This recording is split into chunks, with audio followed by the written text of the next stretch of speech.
Welcome to Gate Crashers. Today is another special interview from New York City Comic Con. This time I was chatting with the cast of Titans. So I actually got to talk to Nightwing, Beast Boy, and Superboy, and the showrunner, which is, a wild thing for me to say that I've talked to most of the Titans. So I hope you enjoy. In order the interviews go,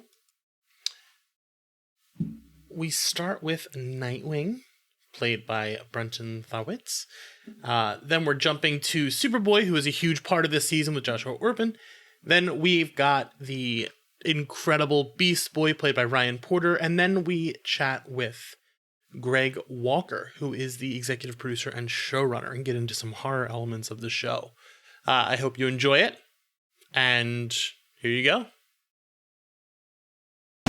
With this being your fourth season of the show, you're an actor. How do you think this has helped strengthen your craft to stay with the character for so long? That's a good question. I think the boundaries are clearer, and by boundaries I mean I'm a little bit more specific and I have a little bit more clarity on the things that I can try that are within the walls of who the character is. In season one, maybe I was exploring with things that, ideas and choices that weren't so much attached to the character, and now I can see, every season I just have a little bit more clarity on who Dick Grayson is, and with him I grow, with me he grows, so we both grow together within the confines of what obviously the writers want and who the character is. With this season going into the parentage, how do you approach such a heavy topic as an actor? Well, I guess for me, it's in many ways I'm relying on the writing team, and I think they've done an excellent job of crafting this story where we get to see Connor encounter his parents and finally have to wrestle with these issues in a way that feels real and in a way that has consequences going forward. Connor's very much not the same person he was at the beginning of season 4 as he is at the end. And in terms of my approach to that, it's just taking what's on the page and trying to present that in a way that's I feel is as truthful as possible to both to myself as a human being in the world, but also that feels truthful to the character. With you being this character for so long, sure, what do you think he's taught you about being a better actor or strengthening your own craft? No, I would look back at the first maybe 7 years of my career, and I could watch myself learning literally scene by scene.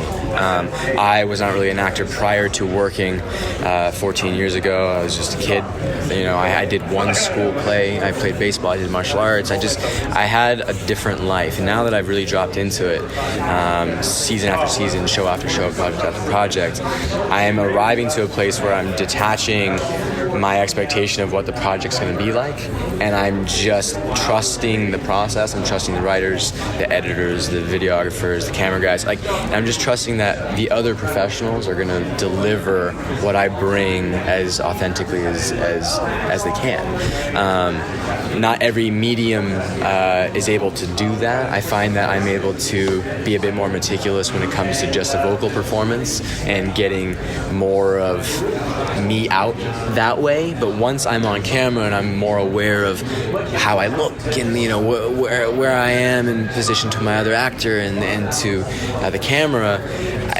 these are the mind games that I'm starting to be able to notice, and in that be the observer and just go, okay, that was old me, maybe trying to make choices based off of an insecurity in the moment, and now just being like, no, I'm in the process, I am the character, I'm having fun, and I hope that translates in the final product.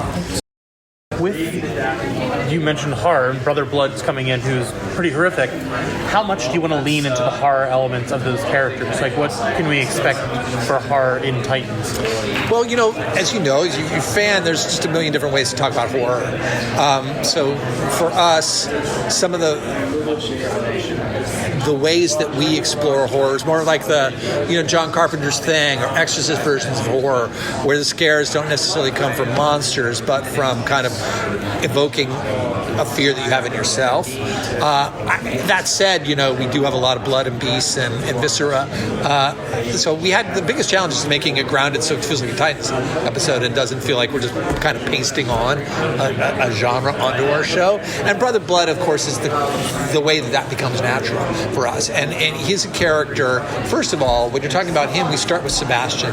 That's the character we use at first, and we watch him grow into Brother Blood. The least interesting thing about a cult leader is the cult leader, right? They and we've all seen the 20 documentaries in the last year about cult leaders.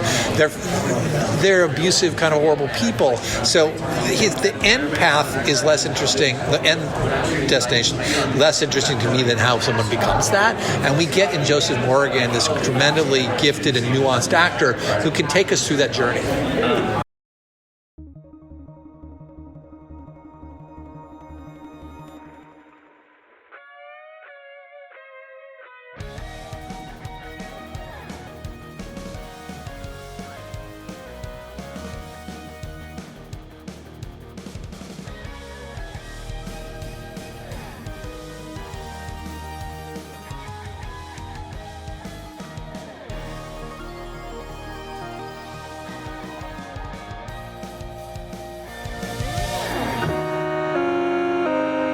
The big, big questions.